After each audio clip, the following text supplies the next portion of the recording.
Olá pessoal, aqui é o Elson Azevedo e hoje nós temos mais um episódio da série de vídeos Quem é Quem? Nessa série de vídeos a gente conversa com pessoas importantes do Departamento de Psiquiatria da Escola Paulista de Medicina, pessoas que continuam no departamento fazendo dessa instituição o melhor centro acadêmico assistencial de saúde mental do Brasil. E hoje, nesse episódio, eu tenho a honra de receber o professor José Cássio da Nascimento Pita. Deixa eu colocar o senhor aqui na tela, professor. Olá, professor, tudo bem? Obrigado por concordar participar dessa série. É uma honra, né? Obrigado. Essa conversa com vocês é um convite muito honroso, que eu tenho muito prazer em falar sobre a minha história profissional. Fantástico, professor. Então, eu vou falar brevemente do currículo do senhor, depois o senhor me corrige se eu estiver falando alguma impropriedade. Então, o professor Cássio, ele se formou em Medicina na Faculdade de Ciências Médicas da Santa Casa de São Paulo. Ele fez residência em Psiquiatria pela Escola Paulista de Medicina e ele fez uma formação em psicanálise. Isso eu não sabia, hein, professor? Fez uma formação em psicanálise pelo Instituto SEDES. E ele fez parte da primeira equipe da enfermaria em Hospital Geral, que foi instalado, que o departamento inaugurou no Hospital São Paulo, uma unidade pioneira no Brasil, com a estratégia de enfermaria psiquiátrica em Hospital Geral. E o professor Cássio, ele, nesses anos de dedicação à escola, ele se tornou professor do departamento, com uma carreira brilhante na docência. Eu diria que, assim, que o senhor, professor, é um professor que a gente tinha à beira do leito, né? Talvez não é por acaso que gerações e gerações e gerações de residentes e de psiquiatras e de internos tenham o senhor como uma grande referência. O senhor formou talvez centenas de profissionais em saúde mental, e eu lembro como a gente aprendia ouvindo o senhor fazer uma entrevista na enfermaria, a gente acompanhando as entrevistas na reunião clínica. Era impressionante assim, a habilidade que o senhor tem de conduzir uma entrevista e a honra que a gente tinha de aprender diretamente com uma das pessoas mais brilhantes em psicopatologia do Brasil. O curso do senhor de psicopatologia na graduação era ultra mega disputado, ninguém queria, nem quem tivesse de plantão queria perder. Então, assim, eu tenho uma admiração muito grande pelo senhor. Eu diria que a maior parte dos residentes formados na escola tem essa admiração pela grande dedicação que o senhor tem à formação das pessoas, né? E, além disso, uma pessoa fantástica, cordial, assim, que trata os residentes recém-entrados na escola com todo carinho, todo respeito. Então, o senhor é uma figura fundamental no departamento, professor. Enfim, e como essa série de vídeos ela tem o objetivo de contar a trajetória das pessoas mais brilhantes do departamento, né, para os nossos jovens talentos, mostrar para eles carreiras de sucesso, eu queria começar a nossa conversa pedindo para o senhor falar da sua trajetória e, assim, como é que isso tudo começou? Tá bom. Então, a primeira coisa que eu queria comentar, né, eu entrei no departamento em 1980 como R1.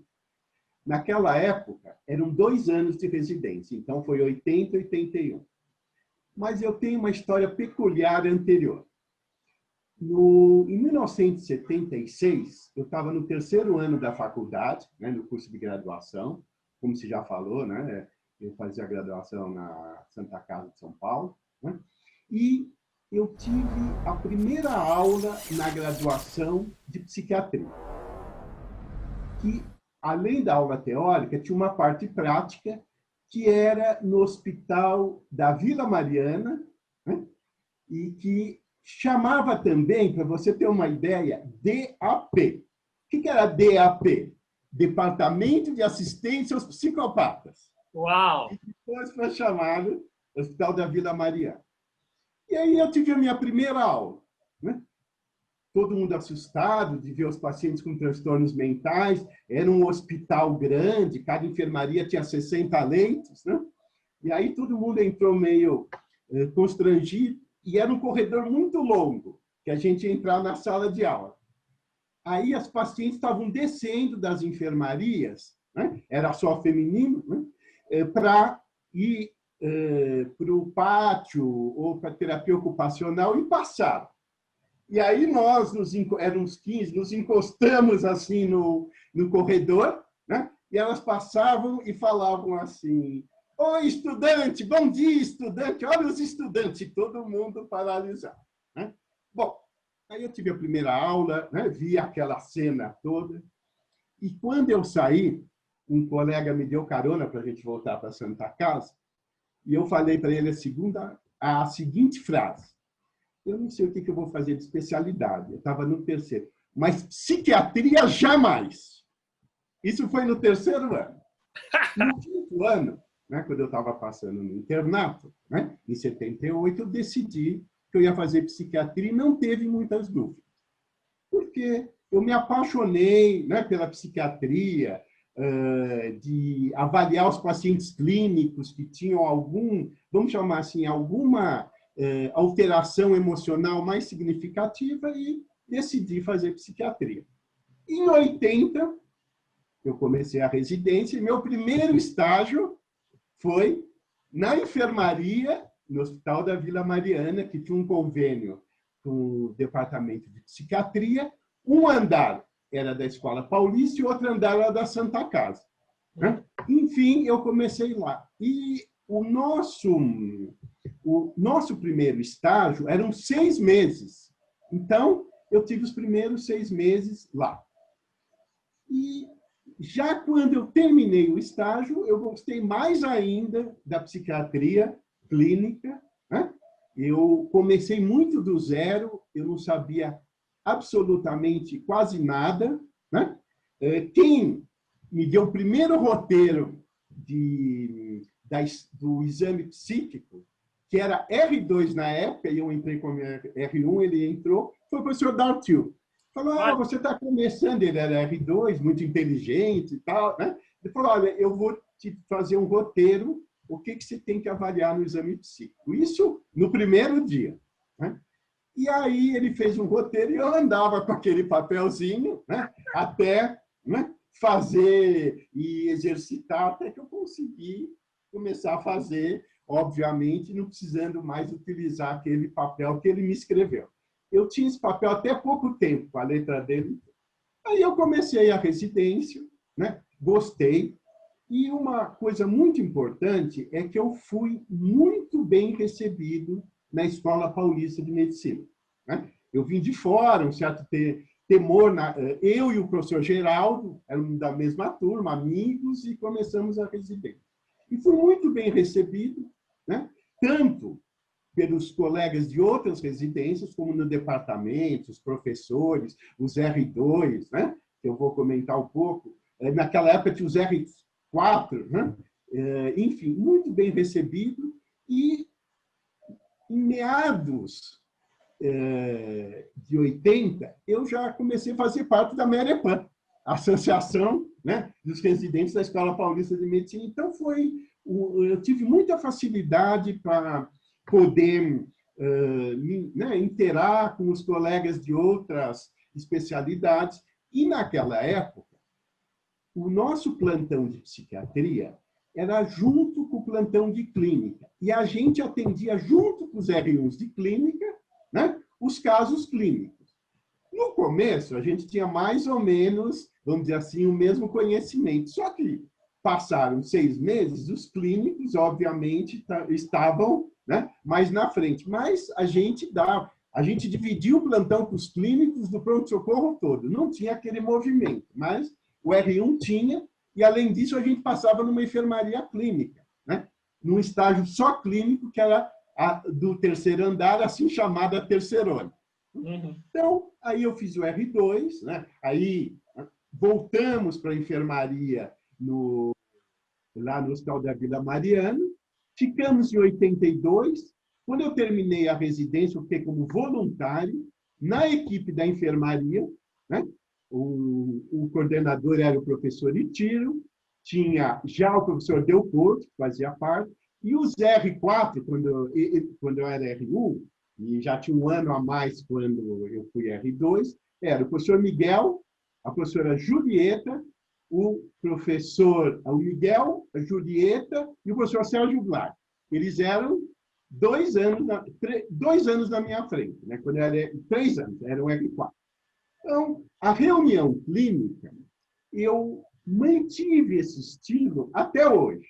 Primeiro falava os R1s, depois os R2, depois os voluntários, depois os preceptores, que é o professor Del Porto, o Blay, a Julieta e o Miguel, e, por fim, falava o professor Itira. Né? Aí, nessa época, a gente já tinha no Hospital de São Paulo, no Hospital Geral, 2 serviços que ajudaram a diminuir o estigma da psiquiatria no Hospital Geral.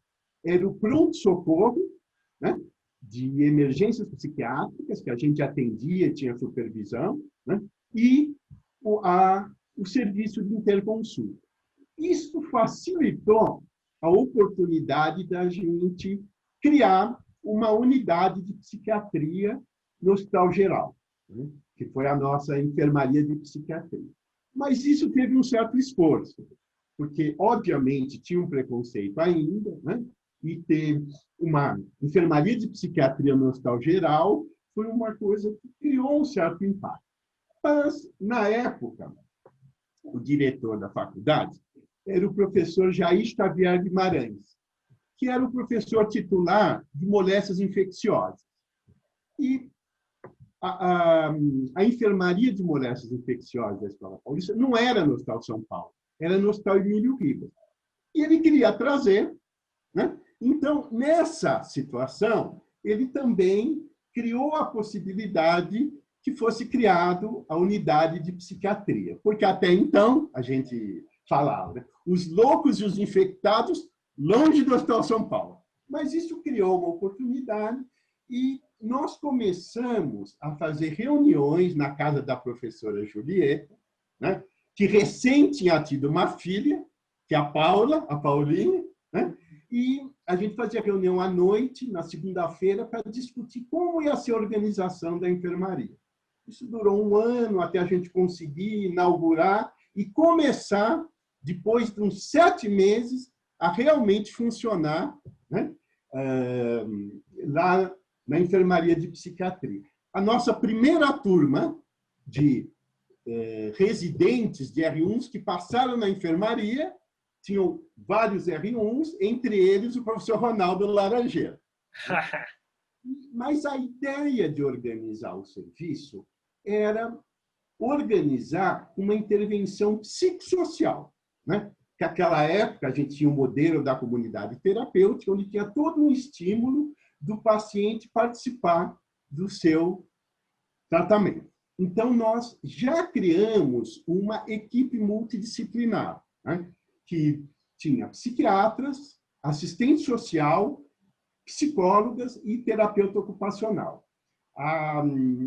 Os psiquiatras, né, que foram para a enfermaria, fui eu, o Geraldo, o Blay, o Miguel, o Itírio ficou pouco tempo e logo passou a coordenação, porque ele passou a ser chefe do departamento, porque o professor Marcos foi para a coordenadoria de saúde mental. A professora Julieta foi a primeira coordenadora da enfermaria, o professor Itírio só foi essa transição e ele se empenhou muito para que criasse essa unidade psiquiátrica, né? Ele era chefe do departamento e ele coordenava, né, a enfermaria da Vila Mariana e ele começou a coordenar, mas logo ele foi para a chefia do departamento, né? E ele ficou 9 anos na chefia do departamento e nós, né, criamos essa organização, né, do modelo de uma intervenção psicossocial e começamos, né, a trabalhar na enfermaria, né? Tinha os grupos, assembleia, grupo de terapia ocupacional. A primeira terapeuta ocupacional foi a Cecília Vilares, né? Que era jovenzinha, não que ela não seja ainda, né? E que veio, né, trabalhar com a equipe, tinha uma assistente social que saiu do departamento logo depois, né? E a psicóloga era a professora Norma Lotenberg, que saiu há um tempo atrás, né? Se aposentou. E aí nós começamos. Só que o nosso modelo, naquela época, era um modelo de uma intervenção psicossocial com uma base psicodinâmica. Quando eu terminei o R2, o departamento tinha como tem uma base psicodinâmica, né, muito importante. Né? E a gente brincava e falava assim, a gente fazia R1, R2, o R3 era a formação psicanalítica no Instituto Sede Sapiência. Eu fui fazer o curso do professor Roberto Azevedo, né? E já tinha feito, né?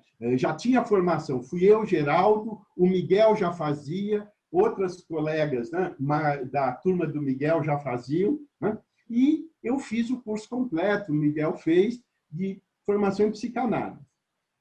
Foi aí um momento que foi importante. O meu projeto, né, profissional era me tornar um psicanalista, né, e trabalhar como psicoterapeuta, vamos dizer assim, senso lato. Né?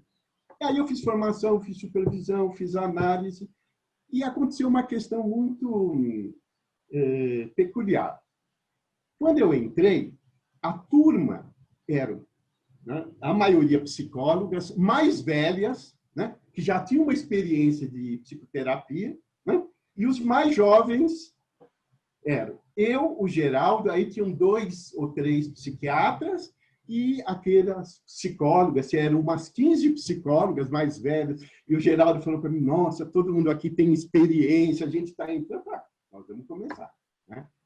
E o professor Roberto Azevedo, né, nessa minha formação, foi uma pessoa muito importante, porque ele começou, como ele sabia que eu já trabalhava com psiquiatria clínica, pouco ainda naquela época, ele começou, assim, ele como os outros colegas, a me encaminhar pacientes para fazer o acompanhamento clínico. Então, eu devo muito a ele nesse sentido, né? E eu comecei a minha atividade clínica, né?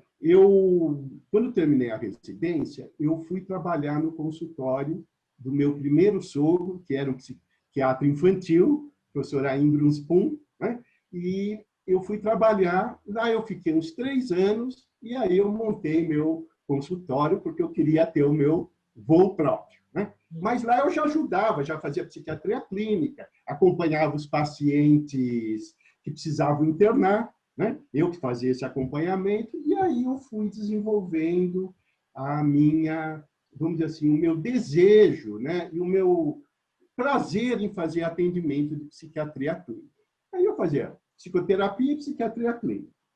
Por tempo, né? Depois dos 8, 9 anos, eu fui me tornando mais um psiquiatra clínico e fui deixando de ser um psicoterapeuta. Mas, né, essa formação me ajudou muito, né, na minha formação de psiquiatra.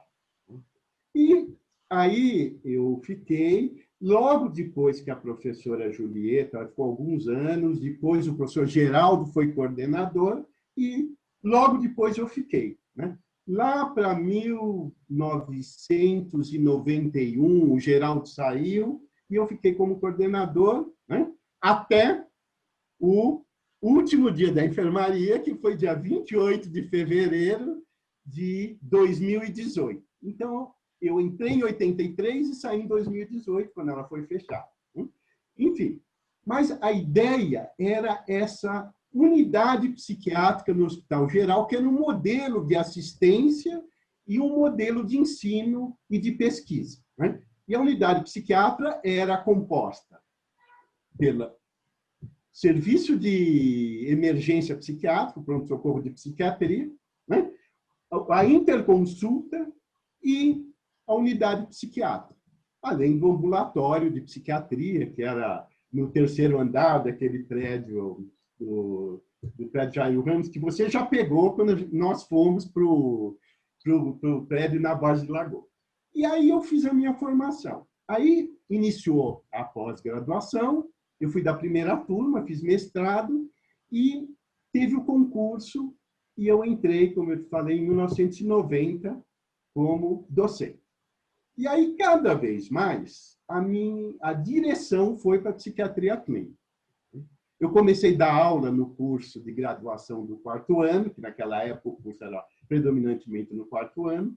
Né? Depois, eu coordenei durante uns 15 anos o módulo de psiquiatria no terceiro ano, porque o curso passou para o terceiro ano, né?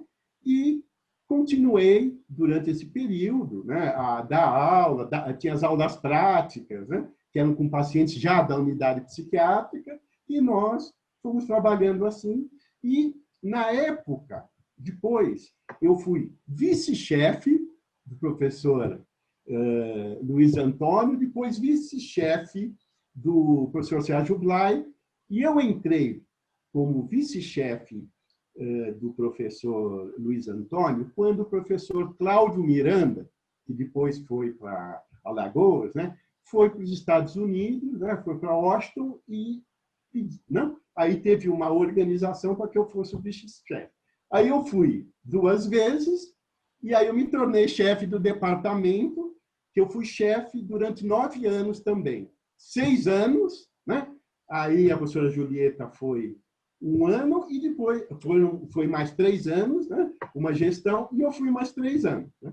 E quando eu saí, o professor Marcelo Feijó, que assumiu a chefia do departamento.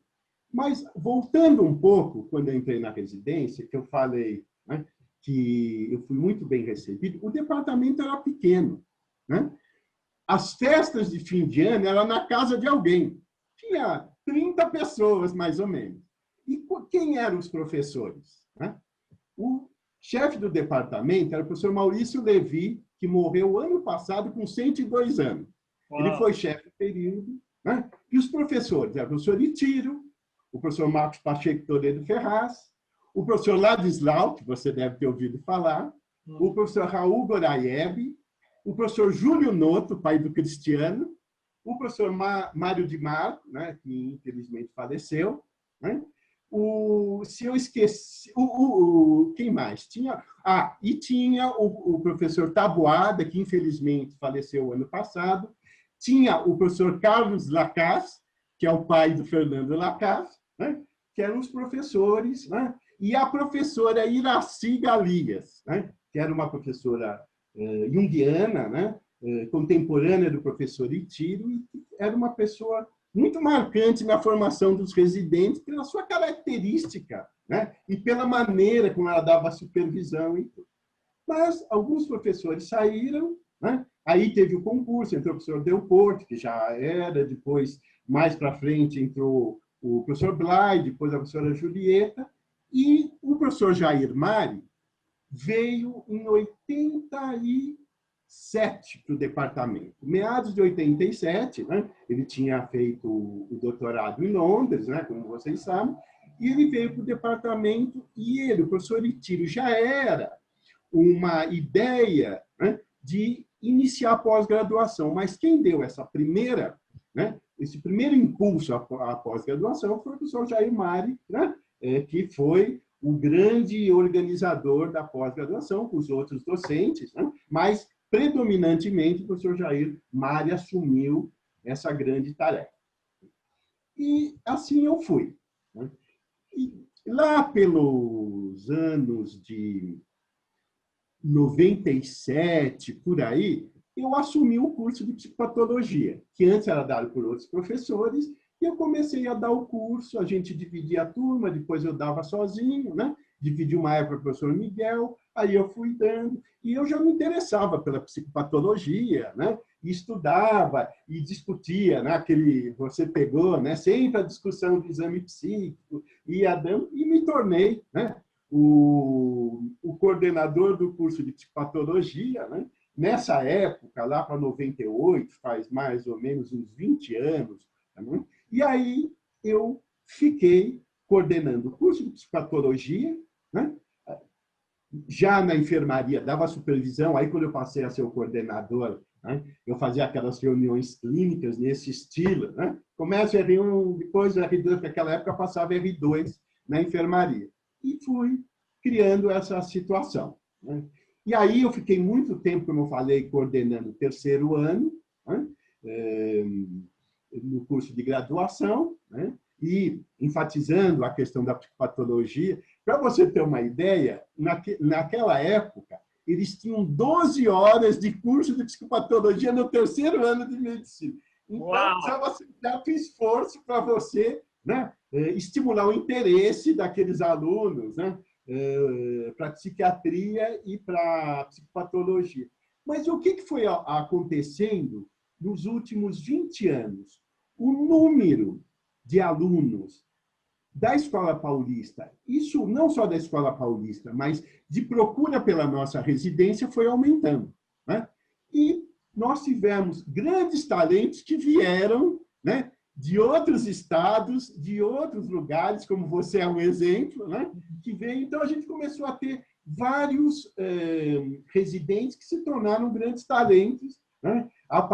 Já desde essa época de 86, 87, já entravam pessoas de fora que ficavam, né, de fora da faculdade, que tinham feito o curso de graduação em outro, mas que de fora logo ficavam dentro do departamento, como eu fiquei, né? E o professor Geraldo, todo mundo que fez faculdade em outro lugar.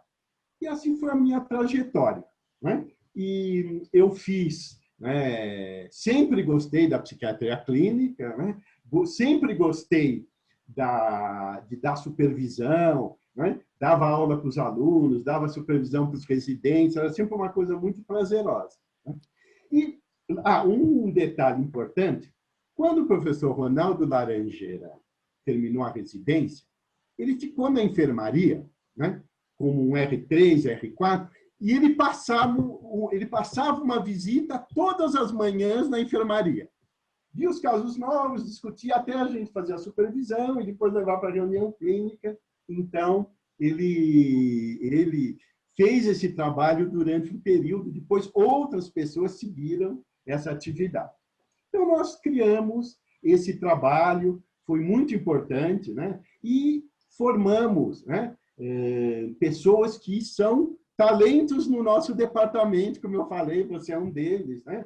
E hoje, esses jovens professores, né, que entraram, né, foram todos nossos alunos ou residentes, né? Esses últimos, a Samanta, o Pedro Pan, o Ari, o Cristiano, que provavelmente vai entrar, porque eu também vou te dar uma notícia de primeira mão, né? A publicação da minha aposentadoria saiu ontem. É então, mesmo, professor? Não que eu vá deixar de colaborar para o departamento, mas isso provavelmente a gente espera que possa ser essa vaga, né, preenchida pelo professor Cristiano Noto, que é filho de um dos meus professores, que você conhece, o Júlio Noto, né? Uau, professor. Então, o abaixo-assinado que a gente estava organizando para cancelar a aposentadoria do senhor não deu certo? Não deu certo, mas eu vou continuar, né? Tá. Eu vou continuar, eu tenho, né?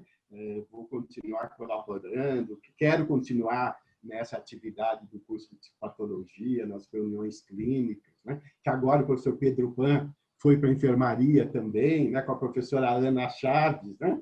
A gente, né? E a professora Iasca, né? Então nós, né, vamos manter essa atividade. Então foi muito importante, né? E um pouco que eu falei da minha tese, né? Porque psicose psicogênica ou reativa e psicose histérica.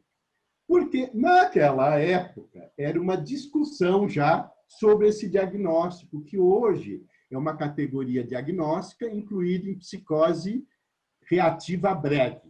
E hoje psicose breve, né? Que tem uma característica, mas eu fiz um estudo, né, com revisão de prontuários, depois, então, fiz uma parte conceitual, tal. Então, foi o meu interesse, né, com esses quadros agudos com remissão completa, vamos dizer, e que depois podia ter outra evolução, mas que tinha a característica de uma remissão completa, né? Enfim. Então, a minha história foi dia a dia no departamento, completando 40 anos e 7 meses, né, no dia de ontem. Uau, professor! Não, que história linda de dedicação ao departamento, à escola. E, assim, é impressionante o trabalho que o senhor fez. E, então, 35 anos na enfermaria do Hospital São Paulo. 35 anos. 35 anos. 35 anos. Nesses 35 anos, os 3 primeiros anos da chefia no departamento, eu me afastei da enfermaria, né? 2004, 2005, 2006, né? Por né, organizar, tal, mas quando a coordenação foi o professor Miguel, depois a professora Ana, na segunda gestão, eu voltei para a enfermaria. Então, desses 35 anos, eu fiquei uns 3 anos afastado da enfermaria porque eu fiquei na chefia. Mas, nas outras gestões, eu voltei para a enfermaria, né, fazendo aquele trabalho de supervisão, de reunião clínica, né? E, obviamente, a psiquiatria, né? Algumas pessoas acham que não mudaram tanto. Eu acho que a psiquiatria mudou tanto. Em termos de intervenção, de avaliação, embora eu ache, né, que a psicopatologia continua sendo fundamental, mas, assim, quando eu fiz residência, nós tínhamos 3 antidepressivos, né, 2 tricíclicos e um imal, e uma variação, e 2 ou 3 antipsicóticos, né, de primeira geração, e era com isso que a gente tinha que trabalhar, né? Não tinha atípico, né? A risperidona foi o primeiro atípico, que foi de, acho que 95, 96, por aí, né? Um pouquinho menos, né?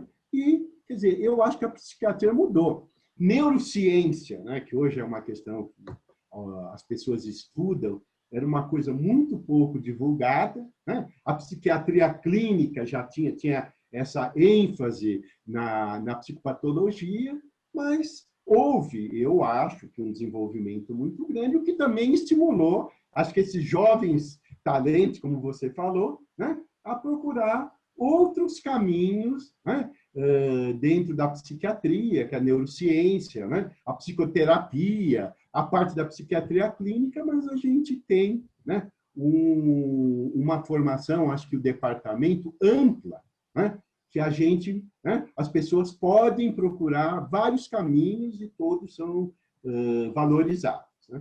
Nessa época também tinha uma intervenção importante, que era a psiquiatria social, né, que era coordenada pelo professor Cláudio Miranda. Então, a gente tinha uma formação em psiquiatria social bastante importante, né? Enfim, seminários e parte prática, visitava pessoas em comunidade para discutir a saúde mental, né, nas pessoas de baixa renda, se estudava muitas culturas, né, como era a cultura de determinados lugares, né, como é que era visto as questões mentais por determinadas culturas, estudavam o xamanismo, estudavam essas coisas, né, o que nos dava uma formação importante, né, para essa integridade, né, da condição humana, né? Enfim, e essa possibilidade de uma compreensão mais ampla dos transtornos mentais. Essa é uma marca do departamento, né, professor? Essa Sim. Pluralidade de ideias. E eu fiquei intrigado por isso. Essa questão do xamanismo e tudo era ligado ao projeto Xingu? Não, era um pouco ligado, mas assim, o projeto Xingu foi um projeto que era da escola toda. Um colega de residência, né, que foi meu colega, ele ficou mais envolvido com o Xingu e estudou muito essa questão, que é o Kalia, né, que era meu colega de residência. Nós éramos, só para voltar um pouco, 6 residentes, né, os R11. Era eu, o Geraldo, o Kalia, o professor Marcolin, né, que depois foi para a USP, a Débora Patalajan, que casou com o Marcolin, e a Ana Luísa Bersoni. Então, alguns foram mais para essa área, né? Enfim, eu, sinceramente, assim, eu estudei psiquiatria social, mas eu fui mais para essa área da psicoterapia e depois caminhei para a psiquiatria clínica.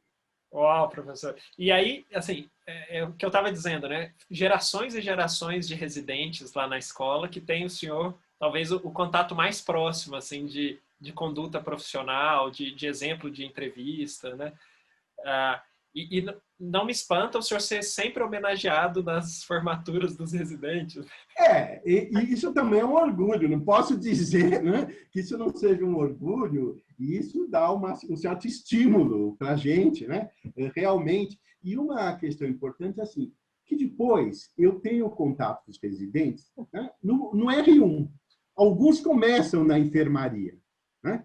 Alguns começam na enfermaria, mas, né, são 3 grupos, né? Enfim. Então, eu tenho um contato muito próximo com os R1s e depois eu tenho um laço muito próximo com os residentes.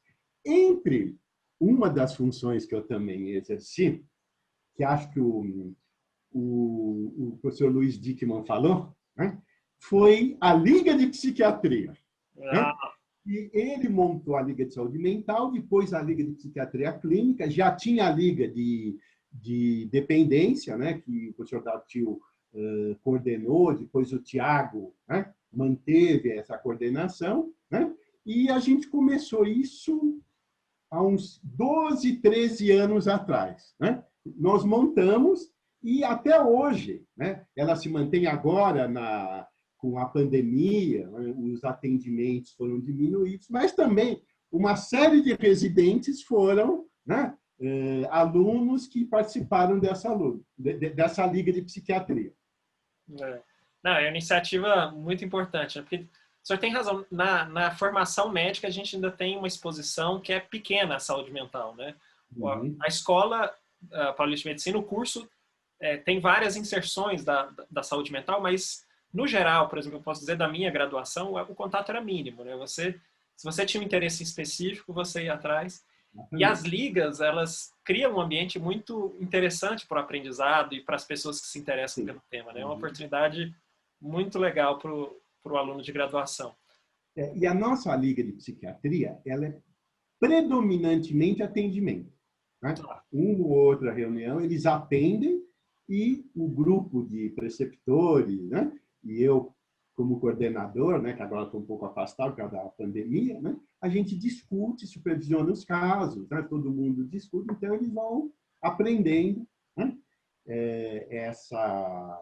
esse manejo com os pacientes. Outra questão importante da minha formação é a questão da equipe multidisciplinar, que nós montamos, né, já na enfermaria, uma equipe, e logo, quando a gente começou a residência, né, tinha estagiários, mas que recebiam uma bolsa de terapia ocupacional, de serviço social e de psicologia, né, que começou a organizar. Outra professora que foi marcante, que eu me esqueci, mas eu vou falar também da formação, foi a professora Latifi, né, que era uma professora de Rocha, depois ela fez psicanálise, formação, e também, né, fazia esse grupo dos docentes quando eu era R1. Né?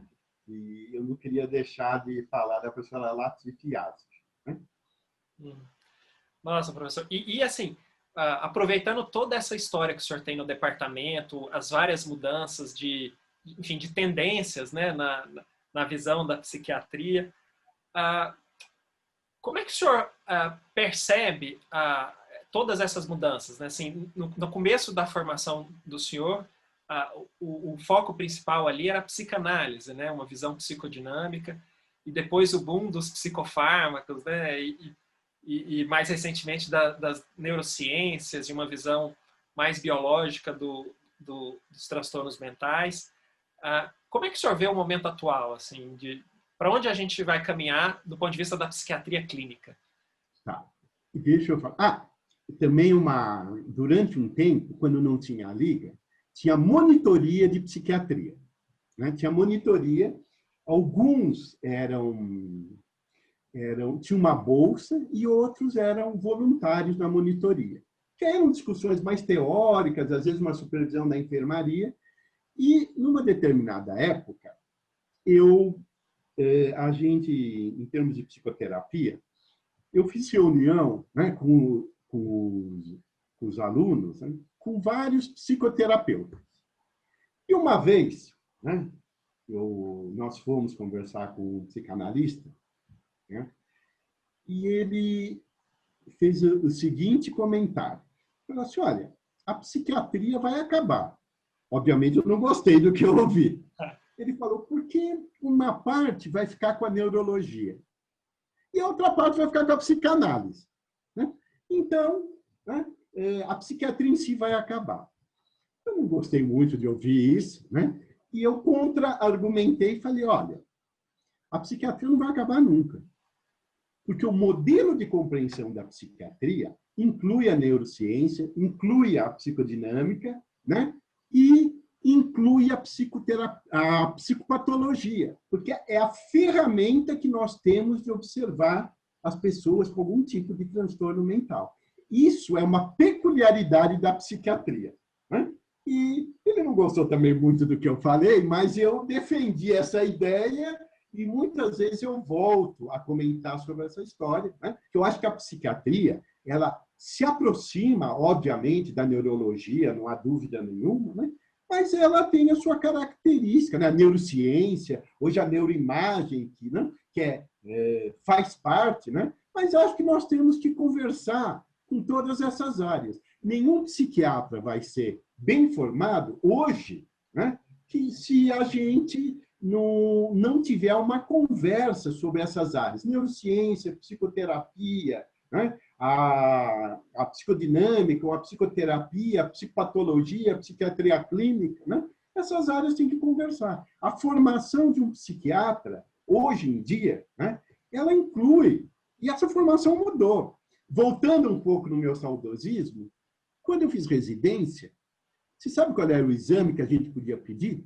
Eletroencefalograma, que tinha uma professora lá, uma médica que fazia, né? E raio-x de crânio. Uhum. Não tinha tomografia.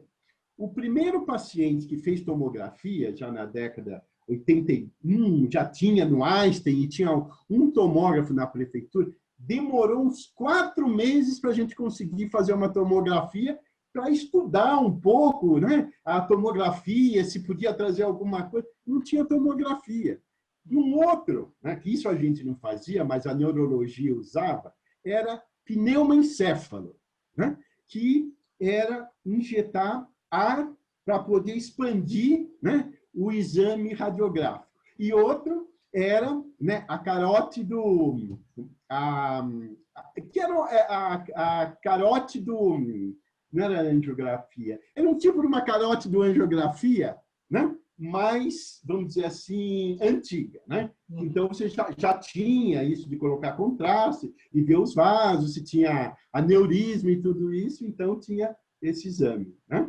Enfim, era a parte de neurociência e neuroimagem, né? Já começou esses estudos, mas a gente não tinha nada de neuroimagem, né? A gente, como eu estava te falando, era raio-x de crânio, né? Era o pneumoencéfalo, né? E a gente não pedia esse exame de contraste de carótida, né? A não ser se tivesse uma indicação, mas isso eu vi na minha graduação, né? Subia no centro cirúrgico para ver o neurocirurgião, né? Examinar e radiografar depois de injetar o contraste, né? Enfim, então acho que foi um avanço, né? Mas essas partes, né? Elas têm que conversar, né? Acho que e isso no departamento a gente sempre teve um esforço, né? De entender que essas atividades e essas condições, né, elas têm que ter uma integração. E acho que o departamento tem essa característica, né, de ter uma formação boa em psicodinâmica, em psiquiatria clínica, em psicopatologia e alguns anos para cá em neurociência. Eu digo alguns anos porque é recente, né? É recente. Eu diria assim, dos últimos 20 anos, né, talvez, esse boom da neurociência no departamento, né, com o esforço do professor Jair, professor Rodrigo Sim. Bressan, o professor André Jacobski, o LINC, né, o laboratório... Uma contribuição importantíssima à vida da professora Andréa, né? E que atualmente é a coordenadora da pós-graduação. E aí, professor, eu gostei desse seu amigo psicoterapeuta provocador, né, que queria dizer que a psiquiatria ia acabar, né? É uma reflexão. É psicanalista, né? Eu não gostei do que eu vi, então por isso eu nem vou falar o nome dele, ele infelizmente faleceu, né? Mas eu não vou falar, mas eu me incomodei com aquilo, como vai acabar, né? Primeiro, como vai acabar? É o que eu mais gosto de fazer, psiquiatria, né? De fazer essa atividade acadêmica, né? Principalmente na graduação e na residência, né? Tanto a residência de psiquiatria como a residência multiprofissional, né? Como vão acabar? E eu acredito que não vai acabar a psiquiatria, né? Eu acho que cima. A gente está num momento que várias profissões estão com esse dilema, né? Se elas vão acabar ou não, sendo substituídas pela inteligência artificial, né? Os trabalhos, inclusive a perspectiva de que diagnósticos médicos possam ser feitos por máquina, né? Talvez o radiologista sendo substituído por um algoritmo qualquer. O senhor acha que a gente corre o risco de ser substituído por uma inteligência artificial que consiga... Olha, eu acho que não. Eu acho que a gente vai usar esses recursos, mas eu acho que não deve, né? Talvez até pela minha formação, como eu te falei, né? Enfim, eu reluto em pensar que a gente vai poder perder, né, a questão da aliança terapêutica e da relação médico-paciente, que em toda a medicina é importante, na psiquiatria, então, nem se fala, né? Da questão da compreensão, da questão do acolhimento, da questão dessa visão, vamos dizer assim, mais completa do ser humano, né? Enfim, eu acho que não vai acabar, né? E eu espero que não acabe mesmo, porque eu acho que isso não dá para substituir, né? Dá para a gente acrescentar.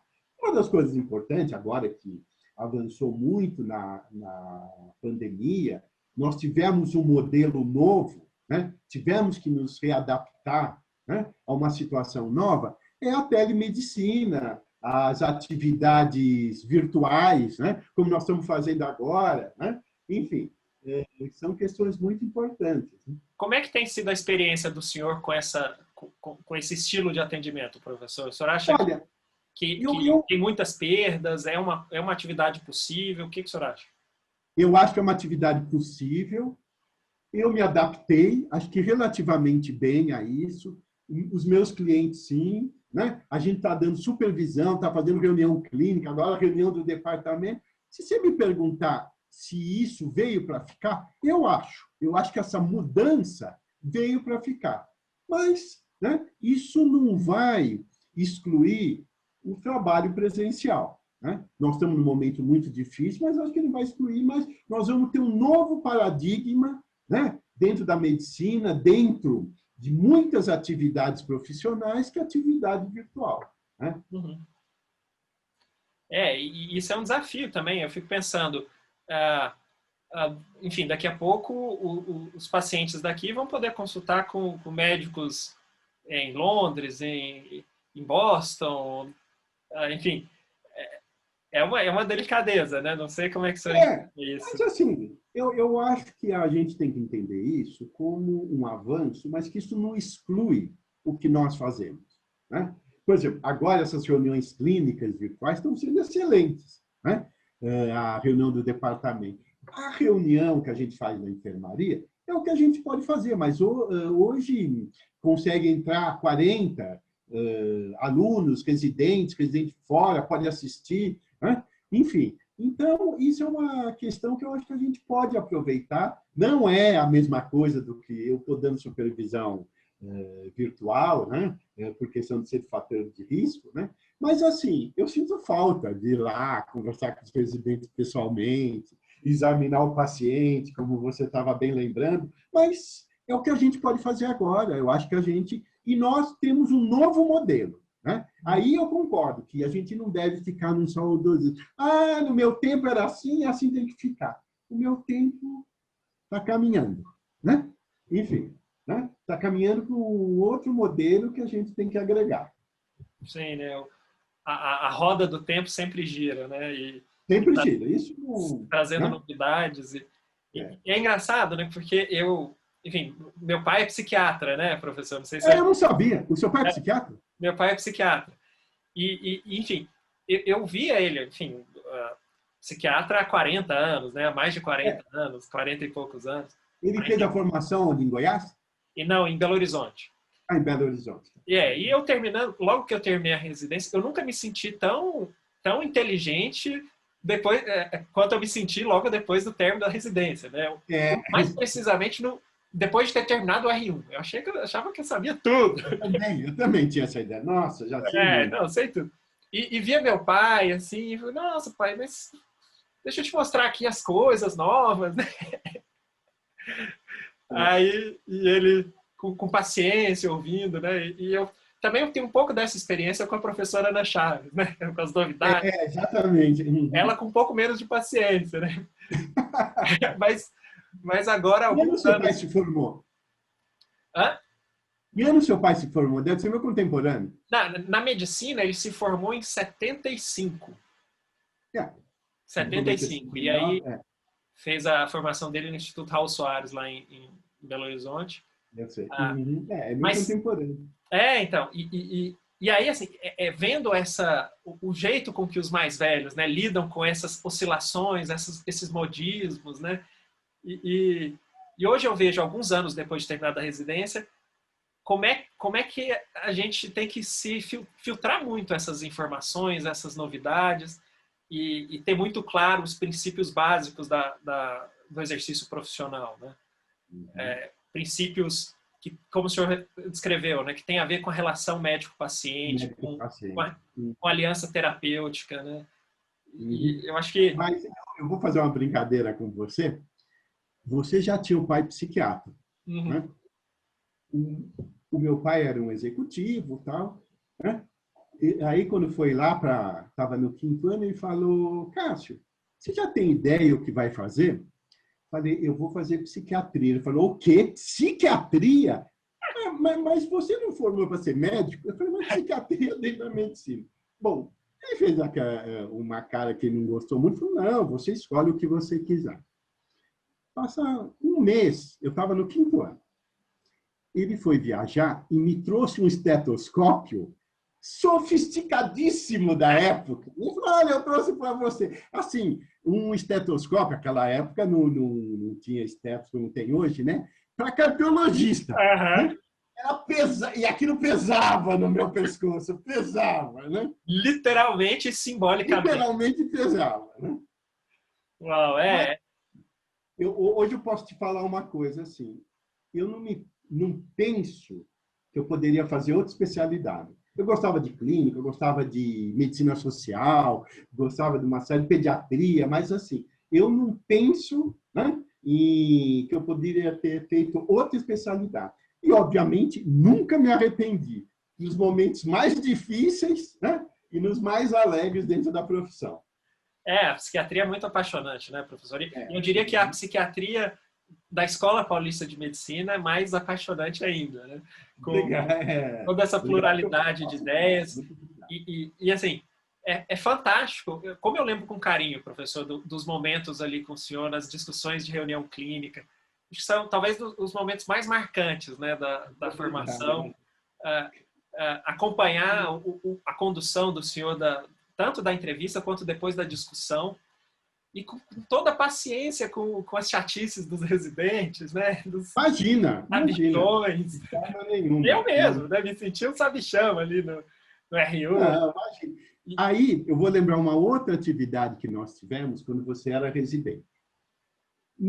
Ficou um período sem a reunião clínica do departamento.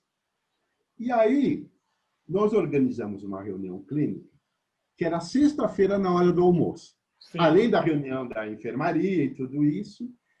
E essa reunião ficou basicamente uma reunião, né, com os residentes, né, que traziam casos não só da enfermaria, do ambulatório, que passavam e queriam discutir. E não sei se você lembra que a gente fazia essa reunião. Né, e uma vez, para poder estimular a presença, era obrigatório ou não era obrigatório? Você conseguiu que quem tivesse mais presença ia ganhar um livro de psiquiatria. Você lembra disso? Né? Não, porque de fato, professor, ali era o momento mais especial, assim. Eu adorava as reuniões clínicas. Era um momento de maior aprendizado para mim, era acompanhando as reuniões clínicas. E o momento, assim, de ter aquela sensação de ouvir alguém que percebeu alguma coisa que você não fazia a menor ideia que você tinha visto, né? É uma sensação tão interessante. Você fala: nossa, não poderia imaginar essa perspectiva. Né? E aquilo para mim era muito, muito estimulante. E devo muito ao senhor. Assim, muito obrigado. Muito obrigado. Centenas de psiquiatras aí formados na escola nesses últimos 40 anos, né? Tendo o senhor como exemplo. O senhor é um discípulo de William Osler, né? Os grandes médicos aí da modernidade, né? Do final do começo do século passado, que era aquele, assim, fantástico, mega professor e brilhante, mas que valorizava, a coisa que mais valorizava no dia a dia era o ensino à beira do leito. E o senhor fez isso com brilhantismo todos esses anos.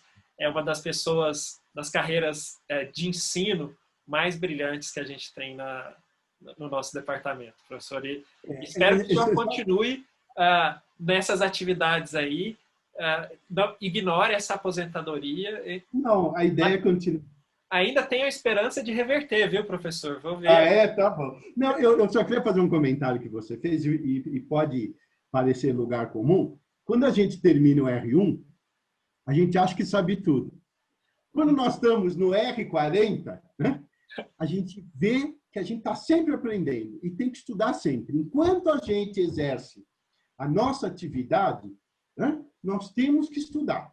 Isso é uma coisa. A gente nunca sabe tudo e jamais nós vamos saber. Tem casos difíceis, tem casos que a gente precisa rever. Hoje a gente precisa rever interação medicamentosa. Hoje a gente tem que rever a psicofarmacologia, né? Porque a gente não tem. Interação medicamentosa é uma coisa que a gente nem falava, imagina, né? Quando começou a se estudar, que a gente precisa ver como é que interage com anticoagulante, como é que interage com antihipertensivo, com antiarrítmico e tudo isso, e isso também a gente ia fazendo, né? Então é muito importante hoje, quer dizer, um psiquiatra tem que estudar a vida toda. Pode ser determinada área, ele pode ir hoje para uma faixa de conhecimento, mas para a atividade clínica ele vai ter que estudar a vida toda. Sim.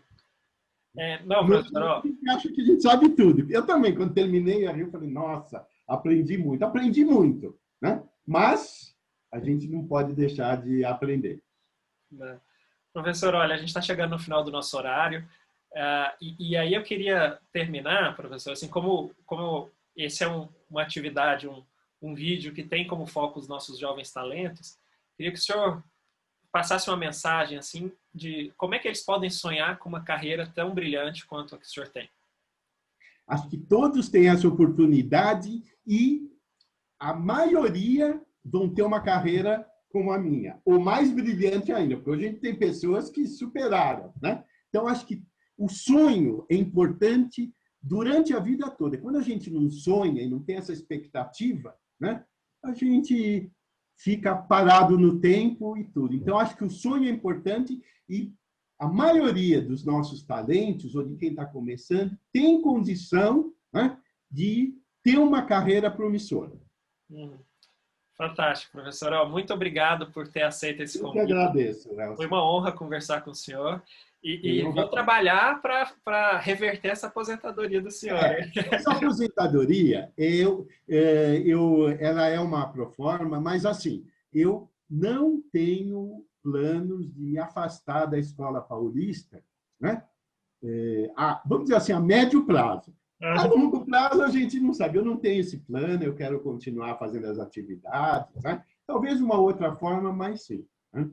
Não, professor, não, é um orgulho ter o senhor como uma das referências no nosso departamento, um dos clínicos mais brilhantes aí da psiquiatria brasileira. Muito obrigado.